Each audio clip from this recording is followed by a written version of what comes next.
Hey, Jordan. Wanted to ask you just about how Race Thompson has been a mentor. You plays your position, and obviously trying to learn a lot from.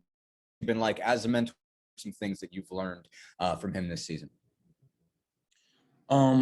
Race taught me like a lot of things about basketball, even like for basketball. When I'm saying that, I mean like he's really good at like telling me how to move, you know what I mean? Because like something like that was something that I didn't really have in my bag, how to move and like how to like read a defense and knowing where to be. That's something that I say he helped me on. But also like non-basketball wise, he's told me how to like control like my emotions. You know what I mean? He taught me how to control my game and just be poised. You know what I mean? So that also helped a lot because in the beginning like that was something I kind of struggled with. So yeah. Keegan. Hey, Jordan, thanks for the time. Just want to check in, 5-game losing streak, you break it last night against Maryland. What was kind of the attitude like in the locker room? Was there kind of a collective breath of fresh air, deep breath, or kind of the same old business? Yeah, for sure. We did have a sigh of relief at the end. Everybody was, happy we finally booked a winning streak, but it was kind of short-lived because now we know we have to, keep going and, get ready for the next game, which is Minnesota. So, yeah. Mike Schumann. Hey, Jordan, I know you're just a freshman eligibility wise, but, so I don't know how much you're focused on playing time right now, but when you think about it, like what are you focused on to help you see the floor more? What's the staff's message to you that you should focus on to help see the floor more? Well, one thing Coach Fife always tells me before the game is like when we're stretching, he always tells me to do Geronimo things, which is rebound, play defense, shoot open shot is there. Always to catch the ball with the seams when I shoot, and that's really all I've been doing. I mean, playing time. I'm not really worried about playing time because I know that if I just do what I can, control that to the best of my ability, I know I'm gonna see the floor. So I'm just trying to be consistent with that. Tom Brew. Jordan, most of your time when you come in is for race and that 4 spot and that, but what is it that with your game that you need to work on either during the season or the summer to be more of a perimeter player as well in the future? All I need to really work on, what I'm focusing on working on is probably I would say just more ball handling because that never seems to not help. You know what I mean?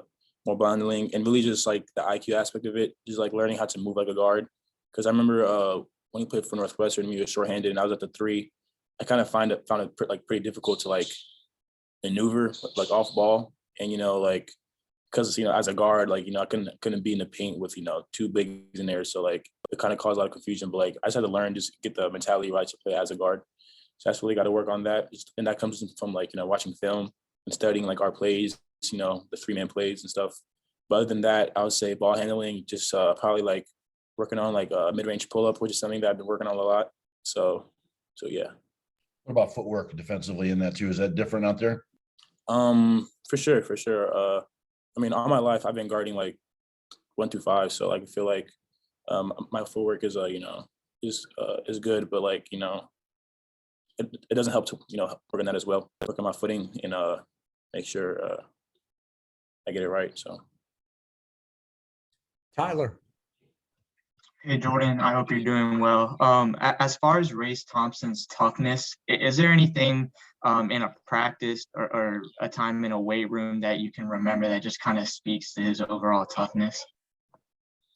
I wouldn't say it's a certain time, but every time we're in practice and I guess a play happens, we were live and someone gets hurt, or Race gets hurt, he never takes the time to sit out. He never he can get hit in the head and he'll come back in, regardless of coach saying hey, you sit out or take a lap. You know what I mean? He's always saying, nah, I'm good, coach, let's go. You know what I mean? He's always ready to compete regardless of how he's feeling. So and me watching that as I guess as a underclassman is really inspiring, and it encourages me to do the same. Just keep fighting, regardless of the situation. So, Jeff Rabjohns. Hey man, thanks for your time. I'm curious a player's view of being on the bubble, bracketology, that kind of stuff. First of all, do you guys as players, do you pay any attention to it? Do you try to ignore it, but occasionally glance at it? And what's the feeling like? Is it concerning, or is it like, hey, we got an opportunity? So just what are those two things like from a player's view? Me personally, like, I don't worry about that kind of stuff. I mean, like, the whistle blows, I'm over there to compete, play basketball, whatever. Of course, I see certain posts on, the social media, stuff like that, but I don't really pay much mind to it, if I'm being honest. I just play hard every time I get a chance. So. And what's Coach Woodson's message been as far as NCAA tournament chances? Leo was saying he basically laid out, hey, here's the path. Just kind of how did you guys as players respond to that? Mm-hmm. I mean, Coach Woodson, like Anthony said, he just gave us like, a guide to follow and say, hey, like, we got to get these wins, got to play hard. And like, we're all just locked in, we're all just trying to prove our chances to make the tournament. And it is possible. So we haven't, hung our heads or anything like that. We're ready to go get what we want. So, yeah. Kevin. Sunday's going to be the third game in a week. And obviously you guys stepped up a little bit with some guys in foul trouble yesterday, but how big is the second unit going to be for Sunday, given, potential for fatigue, and also just even going forward in March where you guys, might be playing a lot of tournament games, back-to-back games. How important is it going to be for you and some of the other guys to stay ready? It's really important. Coach stresses that we get treatment, after every practice. It's important for us to get treatment to keep our bodies healthy and keep our minds right.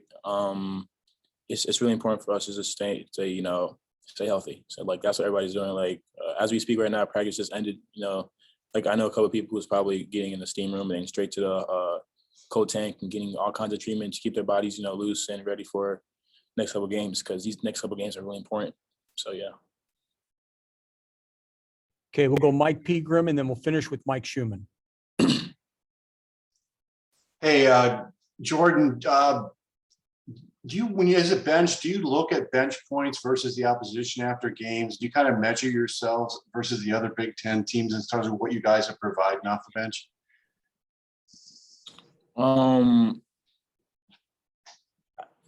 I guess as a player, in the player's point of view, like me, I don't, but I know the coaches look into that kind of stuff like a lot. You know what I mean?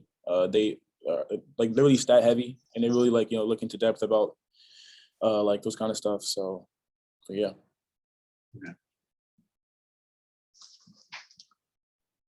Okay, Mike Schumann, then Tom Brew.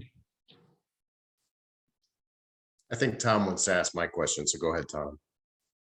I wouldn't mean to see it, Mike. Okay, Jordan. So we got to find out from you how that shot went in last night. Just kind of talk me through the play a little bit. And have you ever seen or anything done like that ever before? One, I've never done anything like that before, but I don't know. I mean, the ball went up. What people like don't really realize, like it was like when like they boxed me out, like I still have like a lot of advantage because like I can really reach and just grab the ball like over. And so like the ball was at a point where like I can still grab it and the guy was still boxing me out. And so like I couldn't really grab it, so I just smacked it.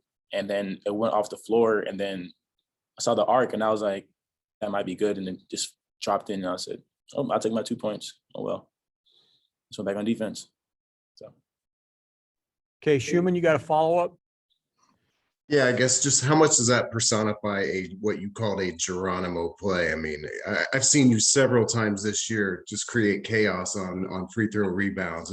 I mean, is that what you're trying to do? Just do anything you can to get the ball loose like that? For sure. Like that's the reason I smacked the ball, because I know like if I can't fully grab it, I'm gonna just try to create opportunity. I could, you know what I mean? Which is regardless of how that happened. In that case, it's just smacking off the floor. You know what I mean? Like I'm just gonna try my best to create for my teammates and myself. So